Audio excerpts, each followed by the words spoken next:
رات میں عبادت کرے تو اللہ تبارک و تعالیٰ اسے 1000 مہینوں کی عبادت کا ثواب عطا فرما دیتا ہے۔ اور پھر آقا کریم علیہ السلام نے ارشاد فرمایا کہ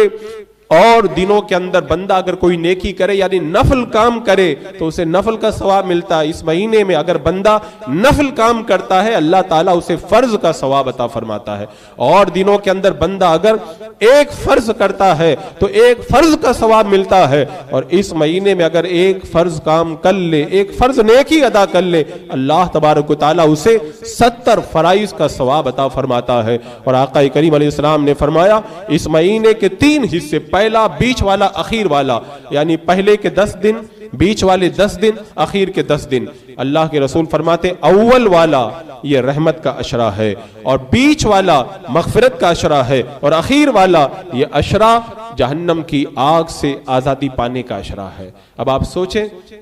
میرے آقا علیہ السلام اس مہینے کی عظمتوں کو شعبان کے اخیر کے اندر کیسے بیان فرما رہے ہیں تاکہ امت کو پتا چلے کہ آنے والا مہینہ کوئی معمولی مہینہ نہیں ہے۔ اور حضرت ام المومنین عائشہ صدیقہ رضی اللہ تعالی عنہا بیان فرماتی ہیں کہ جب ماہ رمضان المبارک آتا تھا تو اللہ کے رسول علیہ السلام کمر ہمت کس لیتے اور پورا مہینہ بستر پر تشریف نہیں لاتے تھے۔ یہ کون کر رہا ہے؟ وہ جن کے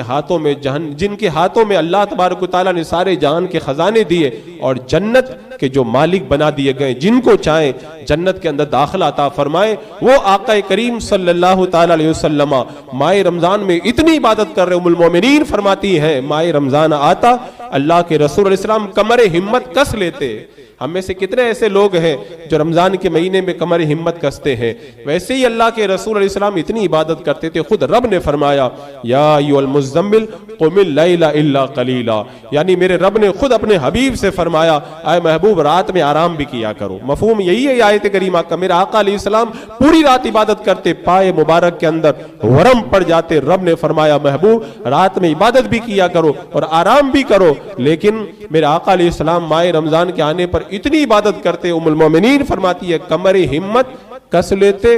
اور ختم رمضان المبارک تک بستر پر تشریف نہیں لاتے۔ اور ام المومنین فرماتی ہیں کہ اللہ کے رسول علیہ السلام جب ماہ رمضان آتا تو آپ کے چہرے کا رنگ متغیر ہو جاتا۔ متغیر ہونے کا مطلب یہ نہیں کہ چہرے کا رنگ جیسے بدل جاتا، یعنی متغیر ہونے کا مطلب یہ خوف خدا سے اور اللہ کے خوف سے، خوف کے جو آثار ہوتے ہیں وہ آپ کے چہرے پہ نظر آنے لگتے۔ اللہ کے خوف سے آپ جو ہے وہ اور زیادہ عبادت کے لیے تیار ہو جاتے۔ پھر فرماتی ام المومنین پھر آپ ماہ رمضان میں بکثرت عبادت کیا کرتے تھے۔ اور پھر فرماتی ہے ام المومنین عائشہ صدیقہ رضی اللہ تعالیٰ عنہا کہ اللہ کے رسول صلی اللہ تعالیٰ علیہ وسلم ماہ رمضان میں پوری رات جاگتے تھے، اور جب آخری 10 دن رہ جاتے تو اللہ کے رسول علیہ السلام ساری ازواج مطہرات کو بھی جگایا کرتے تھے، سب رات بھر عبادت کیا کرتے تھے۔ اب آپ سوچیں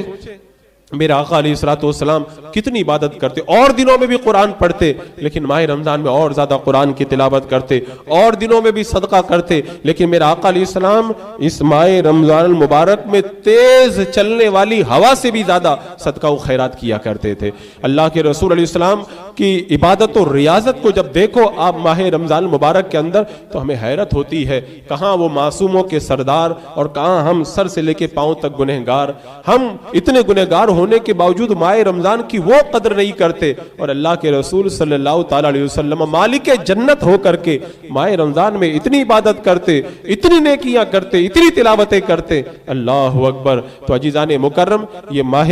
رمضان المبارک ہمارے درمیان جلوہ افروز ہو رہا ہے، ہمیں اور آپ کو اس کا استقبال کرنا ہے۔ استقبال کیسے کرنا ہے؟ سب سے پہلے استقبال کے لیے میں نے بتایا اللہ تبارک و تعالی ماہ رمضان المبارک عطا فرمائے تو اللہ کا شکر ضرور ادا کرنا، اور یہ عرض کرنا مولا تیرا شکر ہے تو نے ہمیں زندگی میں ایک بار پھر یہ رحمتوں والا مہینہ عطا کر دیا، اور اے اللہ ہم تجھ سے دعا کرتے پروردگار ہمیں بار بار یہ رحمتوں والا مہینہ نصیب کر۔ جو لوگ قبروں میں پہنچ گئے ان سے جا کر کے پوچھو وہ کتنی تمنا کر رہے ہیں،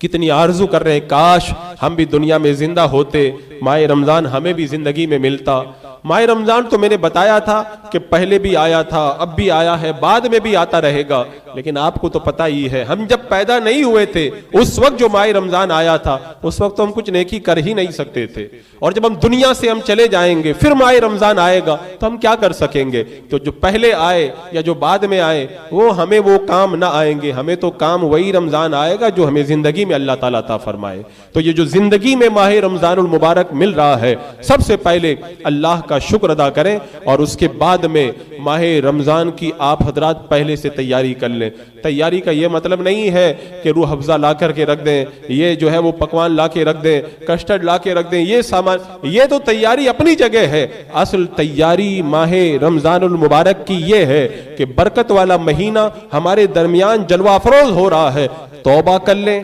گناہوں سے اپنے آپ کو پاک صاف کر لیں، اور اس ماہ رمضان کے اندر اس حال میں داخل ہو کہ اللہ تبارک و تعالی ہم سے راضی ہو۔ ایک بات ہمیشہ یاد رکھیں کہ اگر کوئی بندہ یہ چاہتا ہے کہ جب رمضان کا چاند نظر آئے گا تو میں نیک بن کر کے نیکی کروں گا، تو میں کہتا ہوں پورا مہینہ گزر جائے گا، وہ جس طرح سے نیکی کرنا چاہیے نہیں کر پائے گا۔ اس کے لیے سب سے اچھا طریقہ یہ ہے کہ ابھی سے ہی آپ حضرات خوب نیکی شروع کر دیں، کیونکہ جب 2 4 5 دن ماحول بن جاتا ہے تو پھر ماہ رمضان کے شروع ہوتے ہی نیک کاموں میں دل لگتا ہے۔ ورنہ میں نے کتنے لوگوں کو دیکھا کہ وہ سوچتے ہیں کہ جب رمضان المبارک آئے گا تو میں نیک بن جاؤں گا، اور پھر جب رمضان مبارک کا مہینہ شروع ہو جاتا ہے بولے ہاں کل سے مجھے یہ کرنا ہے، اور پھر دوسرے دن پلان بناتا ہے کہ میں کیا کروں، پہلے قرآن شریف پڑھ لوں اور پھر یہ کر لوں، اور کتنے ایسے لوگ پورا مہینہ گزر جاتا ہے اور وہ کسی طرح سے قابل قدر نیکیاں انجام نہیں دے پاتے ہیں۔ تو اس کے لیے سب سے اچھا اور آسان طریقہ یہ ہے آج ہی آپ لوگ اپنا کچھ وقت نکال کر کے ماہ رمضان کا ایک شیڈول بنا لیں، ماہ رمضان کے لیے ایک ٹارگٹ متعین کر لیں کہ ہمیں ماہ رمضان میں چاند نظر آنے سے لے کر کے عید کا چاند نظر آنے تک دن میں کیا کرنا ہے، رات میں کیا کرنا ہے، کیا کیا پڑھنا ہے، اور کس انداز کے اندر کب کب کتنے منٹ تک عبادت کرنی ہے۔ اور میں یہ مشورہ دوں گا کہ بہتر یہ ہوگا ایک کاپی کے اندر آپ لوگ باقاعدہ لکھ کر کے رکھ لیں کہ فجر بعد میں یہ پڑھوں گا، ظہر میں یہ کام کروں گا، عصر کی نماز کے بعد یہ کروں گا، مغرب میں یہ کروں گا، عشاء کی راتوں میں اس طرح عبادت کروں گا۔ جب آپ اپنا ایک ٹارگٹ بنا لیں گے تو انشاءاللہ آپ کو نیک کام میں بڑا لطف آئے گا اور بڑا مزہ آئے گا۔ حضرت امام غزالی رحمۃ اللہ تعالی علیہ فرماتے ہیں کہ جس کی زندگی میں ترتیب نہیں ہوتی ہے وقت کے اندر اس کی زندگی برباد ہو جاتی ہے، اور صحیح بات ہے، کتنے لوگ یہ کروں کے اندر ٹائم خراب کر دیتے ہیں۔ تو بہتر یہ ہے کہ پہلے سے ایک ٹارگٹ بنا لیں۔ رب نے فرمایا نا کہ فاستبقوا الخیرات، نیک کاموں کے اندر ایک دوسرے سے آگے بڑھو، تو اب ایک ٹارگٹ بنا لو کہ ہمیں ماہ رمضان المبارک کے اندر اس انداز کے اندر نیکیاں کر کے خوب آگے بڑھ جانا ہے۔ وہ حدیث پاک میں جو فرمایا گیا کہ میرے آقا صلی اللہ تعالیٰ علیہ وسلم، حضرت کعب بیان کرتے ہیں اللہ کے رسول علیہ السلام نے ارشاد فرمایا سب لوگ میرے ممبر کے پاس آ جاؤ۔ اب صحابہ کرام ممبر کے پاس جمع ہو گئے، میرے آقا علیہ السلام ممبر کے پاس صحابہ کو بلا رہے ہیں، بڑی اہم بات ہے تبھی تو بلا رہے ہیں۔ اب صحابہ کرام جب ممبر رسول کے پاس جمع ہو گئے، اللہ اکبر، کتنا روحانی سما ہوگا، وہ کونین کا دولہ ممبر پر جلوہ افروز ہو، وہ ممبر نور پر، اور صحابہ کا نورانی مجمع وہ چاند تاروں کی طرح جگمگاتے ہوئے ہدایت کے ستارے سب مجمع کی شکل کے اندر تشریف فرما ہو۔ اب میرے آقا علیہ السلام ممبر پہ تشریف فرما ہوئے، آپ نے پہلے زینے پہ قدم رکھا، کہا آمین، دوسرے زینے پہ قدم رکھا، کہا آمین، تیسرے زینے پہ قدم رکھا، کہا آمین۔ اب صحابہ کرام حیران ہیں، ایسا کبھی بھی نہیں ہوا جب آپ ممبر سے نیچے تشریف لائے۔ صحابہ کرام نے عرض کی یا رسول اللہ، اس سے پہلے تو ایسا کبھی بھی نہیں ہوا، آج جب ممبر پہ آپ جب تشریف لے جا رہے تھے آپ نے 3 مرتبہ آمین کا بات سمجھ میں نہیں آئی۔ اللہ کے رسول علیہ السلام نے ارشاد فرمایا جب میں نے ممبر کے پہلے زینے پہ قدم رکھا، حضرت جبریل نے کہا ہلاک ہو وہ بندہ جس نے ماہ رمضان پایا اور اپنی مغفرت نہ کروائی۔ تو میں نے کہا آمین۔ اب آپ سوچیں، آپ لوگوں میں سے اور ہم لوگوں میں سے کتنے، بلکہ سب لوگوں نے ماہ رمضان مبارک پائے ہیں، کیا ہم نے اپنی مغفرت کروا لی؟